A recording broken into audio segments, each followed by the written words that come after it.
Voter बक्सको चिन्ह नेपाली काङ्ग्रेसको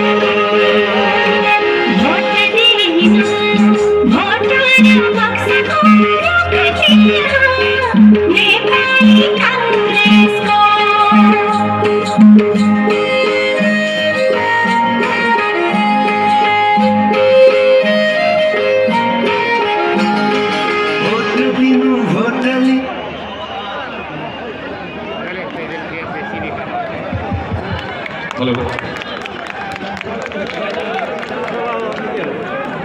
हम आज मैथिली में बाजे चाहे छी।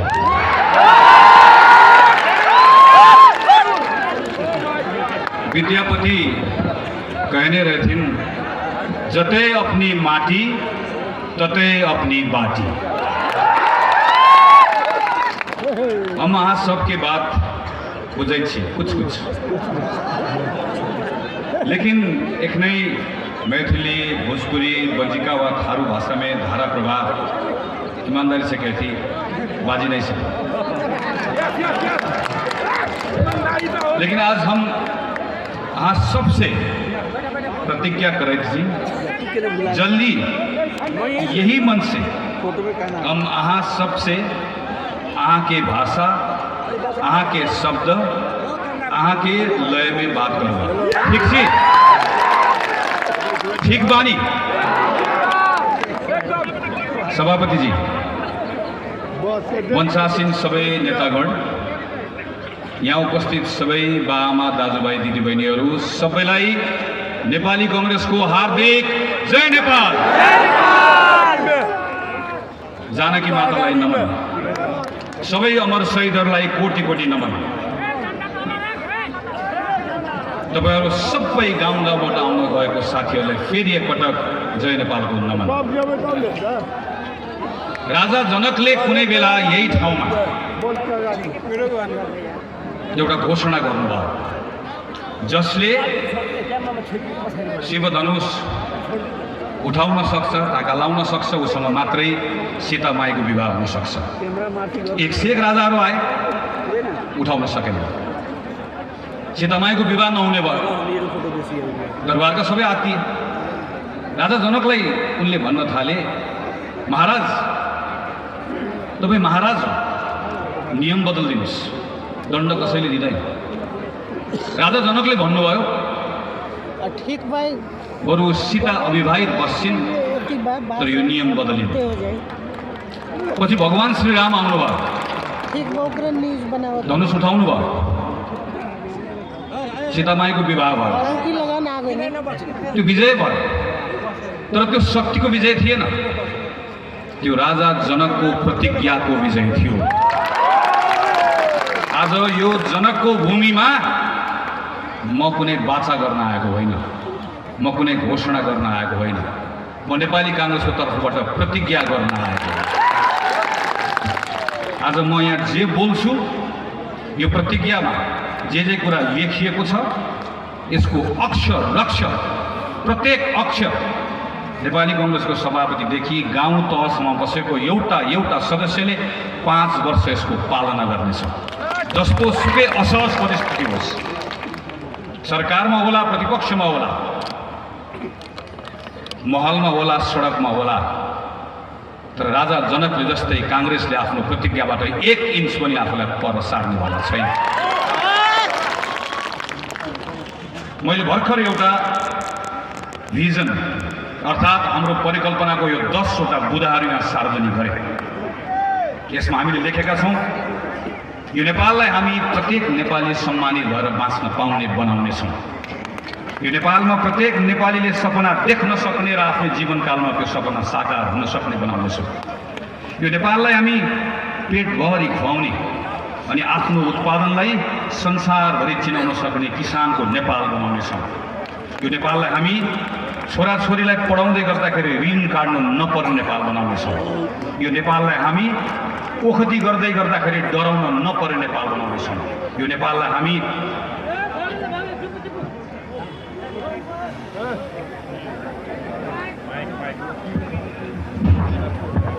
हेलो, यो नेपाललाई हामी मौलिकतामा गौरव गर्ने तर सँगसँगै आधुनिकतामा लम्कने नेपाल बनाउनेछौँ।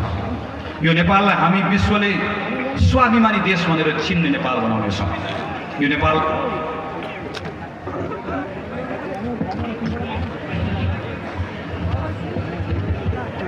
यो नेपाललाई हामी समुन्नतिमा लम्कने नेपाल बनाउनेछौँ।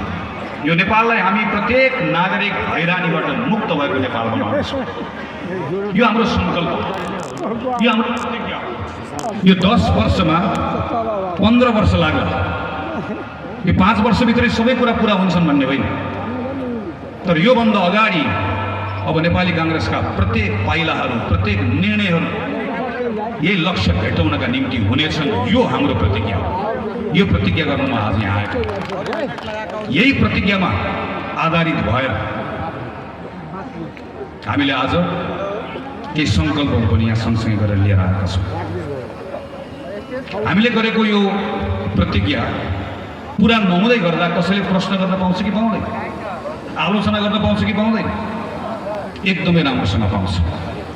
अब प्रश्न गर्दै गर्दा कुनै युवक भाद्र 23मा राज्यको गोलीबाट मारिएको जस्तो मारिनु पर्दैन। यो हाम्रो प्रतिज्ञा हो।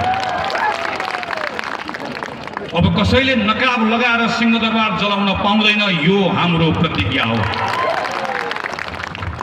हामी यस्तो नेपाल बनाउन चाहन्छौँ। भाद्र 23 र 24 गते थुप्रै तन्नेरीहरू सडकमा आए। ती तन्नेरीहरूको भावनालाई नेपाली काङ्ग्रेस पार्टी सम्पूर्ण रूपमा ग्रहण गर्छ। त्यसले के भनेका थिए? ती हाम्रै घरका छोराछोरी हुन्, ती हाम्रै भाइ भतिजाहरू हुन्। जेनजी भनेको कहीँबाट आएको होइन, हाम्रै हो।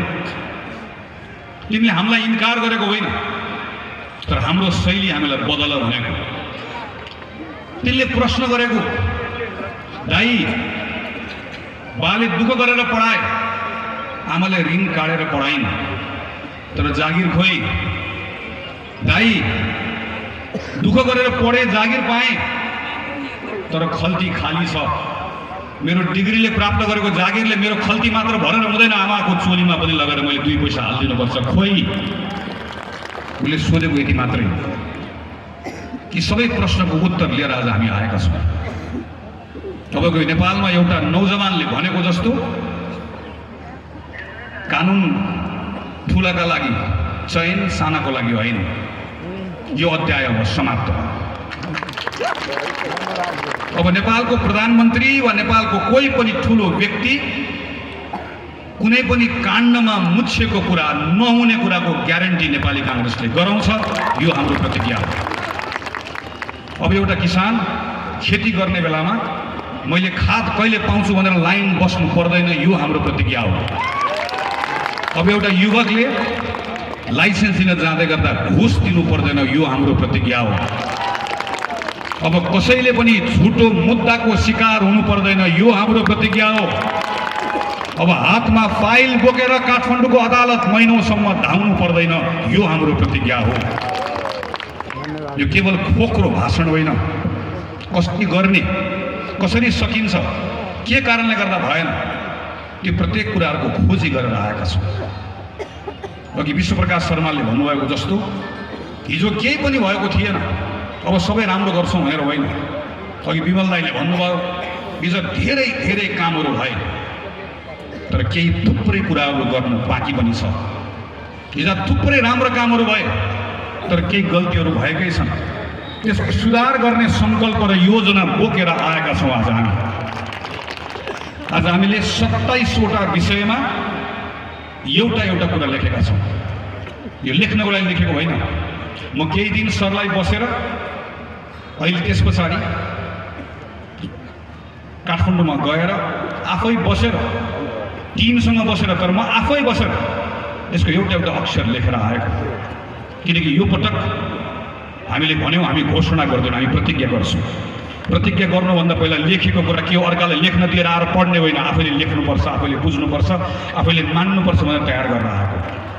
यो 27वटा क्षेत्रमा शिक्षाको होला, स्वास्थ्यको होला, कृषिको होला, युवाको होला, महिलाको होला, दलितको होला, अल्पसङ्ख्यकको होला, ती प्रत्येक कुरालाई कसरी पुरा गर्छौँ भन्नका लागि 7 वर्षदेखि काम गरेका छौँ।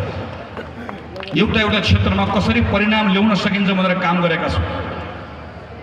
त चोर म असल, म भाटाले हानेर ठिक लगाउँछु। त्यसरी देश बन्ने भए धेरै पहिला बनिसक्थ्यो। देश यसरी बन्दैन। समस्या छ, समस्याको जरा कहाँ, समस्याको चुरो कहाँ छ, कुन ठाउँमा गएर ठिक बनायो भने परिणाम ठिक आउँछ, एउटा कुरा खोजेर त्यो गर्ने सङ्कल्प बोकेर यहाँ उभिएका छौँ। हामीलाई विकास चाहिएको छ, हामीलाई प्रगति पनि चाहिएको छ, तर हाम्रो अधिकारहरू गुमाए। पहिचानको महत्त्व के हुन्छ भन्ने कुरा मधेसलाई कसलाई थाहा होला?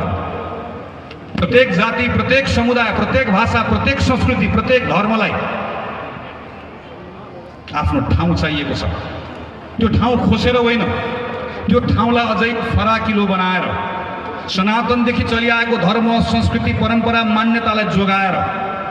तर यहाँभित्रका सबै धार्मिक अल्पसङ्ख्यकले पनि आफ्नो धर्मको अभ्यास गर्ने ठाउँ सबैलाई सृजना गरेर सँगसँगै लिएर यहाँभित्रका दलित, यहाँभित्रका थारू, यहाँभित्रका अल्पसङ्ख्यक, यहाँभित्रका मुस्लिम सबै समुदायलाई सँगसँगै लिएर गएर सबैको अधिकार संरक्षण गरेर विकासको त्यो ठाउँमा हामी पुग्ने हो, यो सङ्कल्प गरेर आएका छौँ।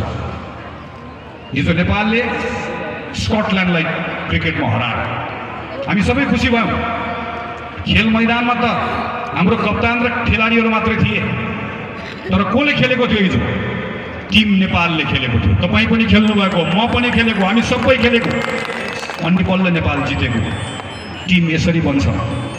नेपाली काङ्ग्रेस पार्टीको तर्फबाट हामीलाई कुनै भ्रम छैन। देश एक्लैले कसैले बनाउन सक्दैन। तपाईँ काङ्ग्रेसलाई मत दिनुहोस् अनि नेपाली काङ्ग्रेसबाट पनि बन्छौँ अनि चटक गरेको जस्तो देश बन्छ भन्ने होइन। नेपाली काङ्ग्रेसले टिम नेपालको नेतृत्व गर्छ, तर त्यो टिम नेपालमा 6743 वडाको वडा अध्यक्ष पनि रहन्छ, त्यसमा 753 वटा पालिका पनि रहन्छ, त्यसमा 7 वटा प्रदेश पनि रहन्छ, त्यसमा संसदभित्र रहेका सबै पार्टी रहन्छ। काङ्ग्रेसको टिम नेपालभित्र एमाले पनि रहन्छ, माओवादी पनि रहन्छ, रासोपा पनि रहन्छ, जसपा पनि रहन्छ। सबैलाई मिलाएर त्यसको नेतृत्व गरेर देश बदल्ने जिम्मा लिएर हामी आएका छौँ। एउटा देशभित्र रहेको एउटा नागरिक पनि रहन्छ, देश बाहिर